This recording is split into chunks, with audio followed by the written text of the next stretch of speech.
எல்லாருக்கும் வணக்கம். மீண்டும் மெய்ப்பொருள் காண்க தளத்திற்கு எல்லாரையும் நான் வரவேற்கிறேங்க. நேத்து சர்வதேச சந்தைன்னு எடுத்துக்கிட்டோம்னா, அமெரிக்க மார்க்கெட் மிக்ஸ்டா தாங்க இருந்தது. நாஸ்டாக் ஒரு 260 பாயிண்ட் டவுனு, டவ் வந்து ஒரு 160 பாயிண்ட் அப்பு, S&P 500 ஒரு 28 பாயிண்ட் டவுனுங்க.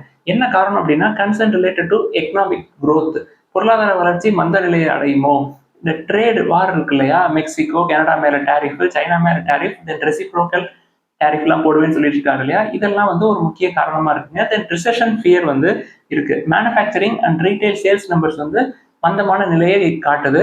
ஸோ இதெல்லாம் தான் மார்க்கெட் வந்து அங்கேயும் கொஞ்சம் கொஞ்சமா சரிகிறதுக்கு ஸ்டார்ட் ஆகுதுங்க. அடுத்து ட்ரம்ப் அவர்கள் ஒரு புது ஸ்கீமை கொண்டு வந்திருக்கிறாருங்க இந்த விசா ப்ரோக்ராம்ல. எக்ஸிஸ்டிங் விசா ப்ரோக்ராம் என்ன அப்படின்னா EB-5 விசா ப்ரோக்ராம். இதை ரீப்ளேஸ் பண்றதுக்கு நியூ கோல்டு கார்டு ஸ்கீம் அப்படின்னு ஒன்று கொண்டு வந்திருக்கிறாருங்க. இந்த கோல்டு கார்டு ஸ்கீம் தான் வந்து சிட்டிசன்ஷிப் வாங்குறதுக்கு சேனலா இருக்கும் அப்படின்னு சொல்றாங்க. இந்த EB-5 விசா பொறுத்த வரைக்கும் அதுக்கு பெர் ஹெட்டுக்கு ஒரு $10 லட்சம் வரைக்கும் செலவாகுங்க அதிகபட்சம். குறைஞ்சது ஒரு $8 லட்சம். இப்ப இவரு கொண்டு வந்திருக்கிற அந்த கோல்டு கார்டு ஸ்கீம் மூலமா நீங்க சிட்டிசன்ஷிப் வாங்கணும் அப்படின்னா ஒரு $5 மில்லியன் ஆகுங்க. ஒரு மில்லியன்ங்கிறது 10 லட்சம். ஸோ $50 லட்சம் வந்து ஆகும். இது ஒரு 2 வாரத்துல நாங்க லான்ச் பண்ணிடுவோம் அப்படின்னு சொல்லியிருக்காருங்க. அடுத்த ஜாப்பனீஸ் மார்க்கெட் எடுத்துக்கிட்டோம் அப்படின்னா ஒரு 242 பாயிண்ட் டவுன் ஆயிருந்ததுங்க. நான் ரெக்கார்ட் பண்றப்ப இன்னொரு க்ளோசிங்க்கு ஒரு 1/2 hour இருக்கு. எண் வந்து ஸ்ட்ரென்தன் ஆயிருக்கு. தென் நிஃப்டி 15 எடுத்துக்கிட்டோம்னா நேத்து 22,547 க்ளோஸ் ஆச்சு. பிளாட்டா தாங்க நேத்து இருந்தது. FIIs தொடர்ந்து வித்திருக்கிறாங்க. நேத்து ஒரு 3,500 கோடிக்கு பக்கமா வித்திருக்கிறாங்க. பிப்ரவரியில மட்டும் ஒரு 46,700 கோடி ரூபாய்க்கு கேஷ் மார்க்கெட்ல இருந்து வித்து பணத்தை வெளில எடுத்திருக்கிறாங்க. ஸோ இது என்ன பண்ணும் அப்படின்னா இந்தியன் ருப்பியை ஃபர்தரா டிப்ரிஷியேட் ஆக வச்சுக்கிட்டே இருக்கும். நம்ம டாலர் வந்து ஸ்ட்ரென்தன் ஆகுது, தென் டாலர்ஸ் வந்து வெளியில போகுது. இதெல்லாம் வந்து ருப்பியை ஃபர்தரா டிப்ரிஷியேட் ஆக வச்சு அமெரிக்க டாலர் நிகரான இந்திய ரூபாயோட மதிப்பை மேலும் சரிக வச்சிருக்குங்க. 87.17 இந்திய ரூபாயா இருக்கு ஒரு டாலர்.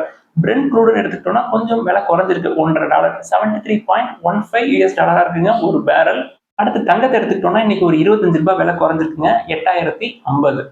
அதை தொடர்ந்து ஒரு சில அப்டேட்ஸ் எல்லாம் இருக்குங்க. ஃபர்ஸ்ட் இந்த பப்ளிக் செக்டார் பேங்க்ஸ் இருக்கு இல்லையா, கவர்மெண்ட் என்ன சொல்றாங்க, ஒரு 20% ஸ்டேக்கை 5 பப்ளிக் செக்டார் பேங்க்ல நாங்க வந்து விற்போம். இந்த வருஷத்துல வந்து நாங்க அந்த வேலையை முடிச்சிருவோம். அந்த IDBI பேங்க் இல்லாம ஒரு 5 பப்ளிக் செக்டார் பேங்க். இந்த செபி நார்ம்ஸ் இருக்கு இல்லையா, மேக்ஸிமம் ப்ரொமோட்டர் ஹோல்டிங் 75% தான் இருக்கலாம் அப்படின்னு சொல்லுவாங்க இல்லையா. ஸோ அதனால அந்த ஹோல்டிங்ஸை வந்து குறைக்கிறாங்க. இதுக்கு வந்து எது மூலயமா இவங்க விற்பாங்க அப்படின்னா OFS இல்லாட்டி QIP மூலமா விற்பாங்க. ஸோ இது வந்து சர்வசாதாரண காரியம் கிடையாதுங்க.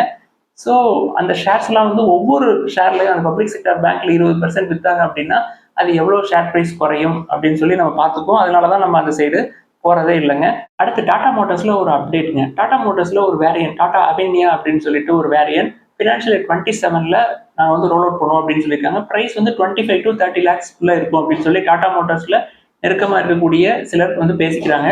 இது வந்து டெஸ்லாவுக்கு நல்லா கம்பீட் பண்ணும், காம்படிஷன் வந்து கொடுக்கும், டெஸ்லாவுக்கு டஃப் கொடுக்கும் அப்படின்னு சொல்றாங்க. என்ன காரணம் அப்படின்னா டெஸ்லாவோட மாடல் 3 வேரியண்ட்டை விட இது வந்து ஒரு $10 லட்சம் 15 லட்சம் கம்மியா இருக்குங்க.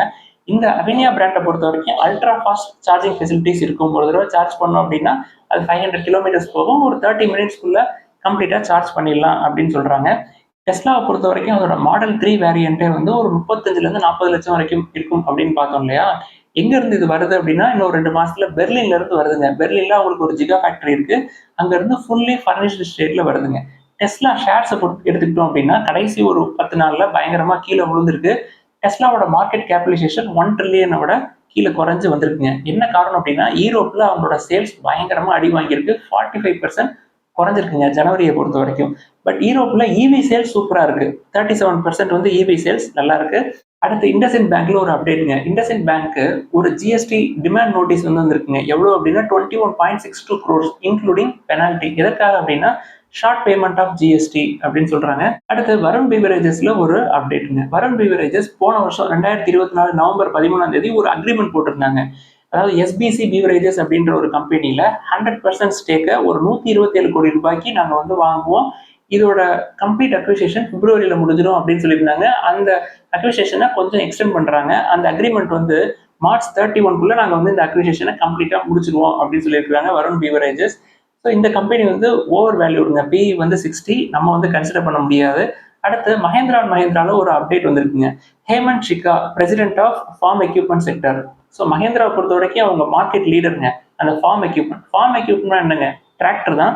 அவங்களோட மார்க்கெட் ஷேர் கிட்டத்தட்ட 43% தாண்டிடுச்சுங்க. அதாவது கடைசி ஒரு வருஷம் டிமாண்ட் வந்து கம்மியா இருந்தது, growth வந்து ஸ்லோ டவுன் ஆயிருந்தது. இப்படியான சூழல்லையும் அவங்க மார்க்கெட் ஷேரை கூட்டியிருக்காங்க 43.8க்கு. சேல்ஸ் வந்து ஃபினான்ஷியல் 25ல இந்த ஃபார்ம் எக்யூப்மெண்ட் செக்டர், அதாவது டிராக்டர் செக்மெண்ட்ல மட்டும் ஒரு 1000 கோடி ரூபாய்க்கு சேல்ஸ் வந்திருக்கும் அப்படின்னு எக்ஸ்பெக்ட் பண்றாங்க. அடுத்து டாக்டர் ரெட்டில ஒரு அப்டேட்டுங்க. கோ டிஜிட் அப்படின்ற டிஜிட்டல் இன்சூரன்ஸ் கம்பெனி டாக்டர் ரெட்டில ஒரு 30 கோடி ரூபாய்க்கு ஷேர்ஸ் வந்து வாங்கியிருக்காங்க. அதாவது 0.32% ஸ்டேக் எடுத்திருக்காங்க.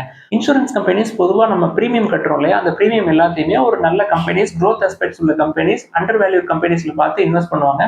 ஸோ டாக்டர் ரெட்டி நேற்று ஒரு 3% கீழே விழுந்திருந்தது. இப்பயும் அண்டர் வேல்யூ தான், 17 தான் பிஇ. ஸோ இப்பயும் நம்ம வந்து கன்சிடர் பண்ற ரேஞ்சில் தாங்க இருக்கு.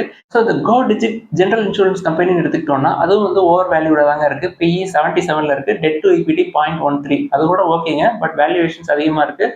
தென் நம்ம இன்சூரன்ஸ் செக்டார்ல நம்ம 2 ஏற்கனவே வாட்ச் லிஸ்ட்ல ஆட் பண்ணி வச்சிருக்கோம். ஐசிஐசிஐ லம்பார்ட் பிஇ 33ல இருக்கு, டெட் டு ஈக்விட்டி 0.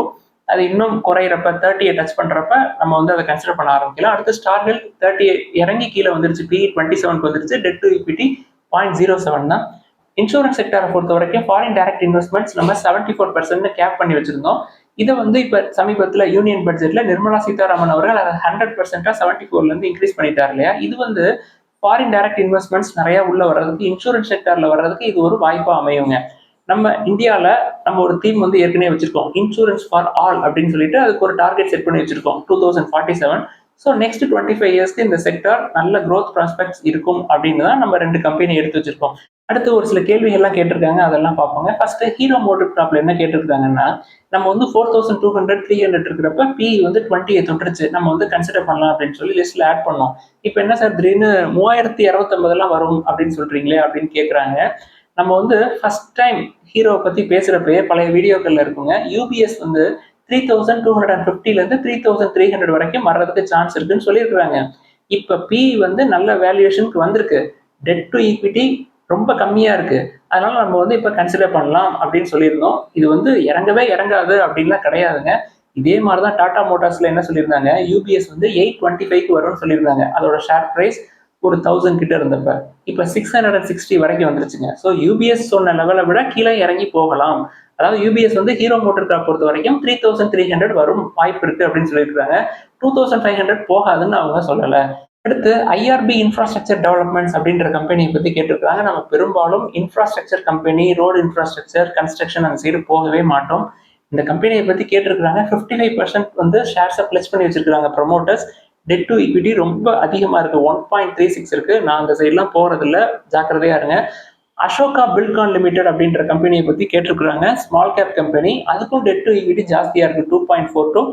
இந்த 2 கம்பெனியை கம்பேர் பண்றப்ப இதற்கு முந்தைய நாட்கள் சில காலத்துக்கு முன்னாடி கேஎன்ஆர் கன்ஸ்ட்ரக்ஷன்ஸ் அப்படின்ற கம்பெனியை பத்தி நிறைய கேட்டாங்க. இந்த 2 கம்பெனிக்கு அது எவ்வளவோ தேவைங்க. நான் கன்ஸ்ட்ரக்ஷன் சைடு போறதில்லை, இருந்தாலும் கேள்விகள் நிறைய அந்த கேஎன்ஆர் கன்ஸ்ட்ரக்ஷன்ல வந்ததுக்கு அப்புறம் அதை பத்தி ரிசர்ச் பண்ணப்ப அதுக்கு பிரைஸ் டு புக் 1.55ல இருக்கு, பிஇ 6ல இருக்கு, டெட் டு ஈக்விட்டி 0.35ங்க. பட் ரெவன்யூ தொடர்ந்து குறையுது. ரீசெண்டா 15% இயர் ஆன் இயர் ரெவன்யூ குறைஞ்சிருக்கு.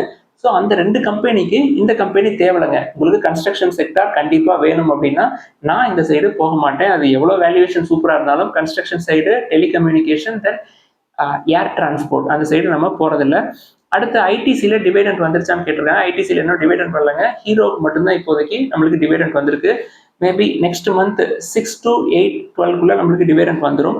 அடுத்து ஒரு நண்பர் கேட்டிருக்காங்க, இந்தியாவோட வளர்ச்சிக்கு முக்கியமாக பங்காற்றக்கூடிய 2 bank, State Bank of India, then HDFC bank, இதெல்லாம் வந்து லிஸ்ட்ல இல்லையே, ஆனா விலை குறைஞ்சிருக்கு அப்படின்னு சொல்லி கேட்டிருக்காங்க. ஸ்டேட் பேங்க் ஆஃப் இந்தியாவை பொறுத்த வரைக்கும் அது ஒரு 52 வீக் லோல இருக்குங்க. வேல்யூவேஷன்ஸ் நல்லா தான் இருக்கு. பிரைஸ் டு ஏர்னிங்ஸ் வந்து 8, பிரைஸ் டு புக் 1.5 கீழே தான் இருக்கு, 1.32 தான் இருக்கு, 52 வீக் லோல இருக்கு. இன்னும் எவ்வளவு தூரம் கீழே போகும் அப்படின்றது தெரியாது. பர்சனலா ஸ்டேட் பேங்க் ஆஃப் இந்தியா கூட எக்ஸ்பீரியன்ஸ் எனக்கு எப்பொழுதுமே ஒத்து வராதுங்க. அதனால நான் அந்த சைடு போறதில்லை. உங்களுக்கு வேல்யூவேஷன்ஸ் பிடிச்சிருந்தது அப்படின்னா, உங்களுக்கு அந்த பேங்க் மேல நம்பிக்கை இருந்தது அப்படின்னா நீங்க வந்து அதை கன்சிடர் பண்ணலாம். நான் எப்பொழுதுமே அந்த சைடு போக மாட்டேன். தென் ஹெச்டிஎஃப்சி பேங்கை பொறுத்த வரைக்கும் எனக்கு அந்த சர்வீசஸ் எல்லாமே ரொம்ப பிடிக்குங்க. வேல்யூவேஷன்ஸ் அதிகமாக தான் இருக்கு. பிரைஸ் டு ஏர்னிங்ஸ் 18 இருக்கு, பிரைஸ் டு புக் 2.69. க்ரோத் பாத்தீங்கன்னா டபுள் டிஜிட் க்ரோத் இன்னும் காட்டலங்க. அவங்க வந்து எல்லாத்தையும் மெர்ஜ்ட் என்டிட்டியா காட்டிட்டாங்க. இப்பயும் ரெவன்யூ க்ரோத் பெருசா காட்டல. நம்ம எடுத்து வச்சிருக்கிறது எல்லாமே வந்து ஒரு டபுள் டிஜிட் க்ரோத், ஒரு மிட் சைஸ், ஒரு ஸ்மால் சைஸ் பேங்க் எடுத்து வச்சிருக்கோம் இல்லையா, அவங்க கண்டினியூஸா டபுள் டிஜிட் க்ரோத் காட்டுவாங்க அப்படின்ற நம்பிக்கையில நம்ம எடுத்து வச்சிருக்கோங்க. அடுத்து மோனோபோலி ஸ்டாக்ஸ் அப்படின்னு சொல்லிட்டு ஒரு சில ஸ்டாக்ஸ் எல்லாம் சொல்றாங்க. IRCTC, games, CDSL, MCX, ix இது எல்லாமே வேல்யூவேஷன்ஸ் 30க்கு மேல இருக்குங்க. இப்ப சிடிஎஸ்எல் எடுத்துக்கிட்டீங்கன்னா அதோட ஹை 1950ல இருந்து 1200க்கு வந்திருக்குங்க. இப்பயே வந்து பிஇ 45ல இருக்கு. அதாவது 80ல இருந்து இப்ப வந்திருக்குங்க பிஇ.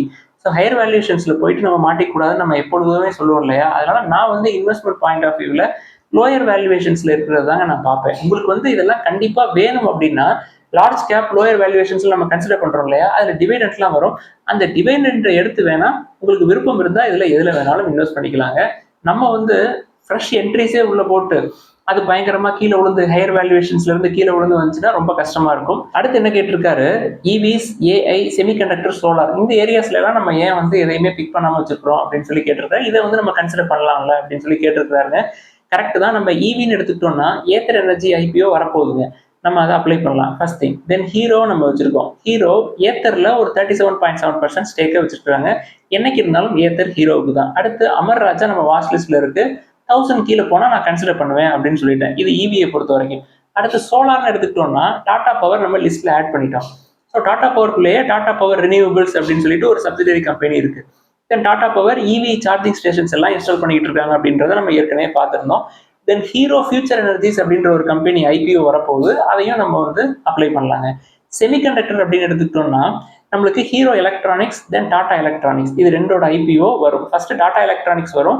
தென் ஹீரோ எலக்ட்ரானிக்ஸ் வர்றதுக்கு கொஞ்சம் நாள் ஆகும். ஸோ டாடா எலக்ட்ரானிக்ஸ் தான் இப்போ செமிகண்டக்டர்ல ஒரு சில டிசைன் அண்ட் அசம்பிளி ஒர்க் எல்லாம் அவங்க பார்த்துட்டு இருக்கிறாங்க. ஸோ ஆப்பிளோட பெக்கட்ரான் மேனுஃபேக்சரிங், பெக்கட்ரான்ங்கிறவங்க வந்து ஆப்பிளுக்கு பார்ட்ஸ் மேனுஃபேக்சர் பண்ற குரூப், அதை வந்து அவங்க அக்வயர் பண்ணிட்டாங்க. ஸோ டாடா எலக்ட்ரானிக்ஸ் எப்போ வந்தாலும் நம்ம அதில் ஒரு கை பார்ப்போம்.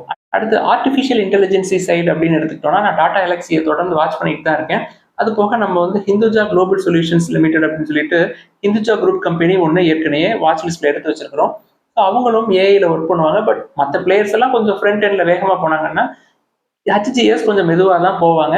நல்ல வேல்யூவேஷன்ஸ்ல இருக்கு. தென் ஐடியில நம்ம விப்ரோவையும் பிர்லா சாஃப்ட்டையும் ஏற்கனவே நம்ம வாட்ச் லிஸ்ட் எடுத்து வச்சிருக்கிறோம். ஸோ இவி, ஏஐ, செமிகண்டக்டர்ஸ் தென் சோலார் இதில் நம்மளோட ஸ்ட்ராட்டஜி வந்து இதாங்க. கொஞ்சம் மெதுவாக தாங்க நம்ம உள்ள என்டர் ஆயிருக்கோம், ஒத்துக்கிறேன். பட் சேஃபாக இருக்கணும் அப்படின்றதுக்காக தாங்க இதெல்லாம் வந்து ரொம்ப அக்ரெசிவாக என்டர் ஆகலை. ஏதாவது சந்தேகங்கள் கேள்விகள் இருந்தால் எல்லாத்தையும் எழுதுங்க, நம்ம டிஸ்கஸ் பண்ணுவோம். எல்லாருக்கும் நன்றி.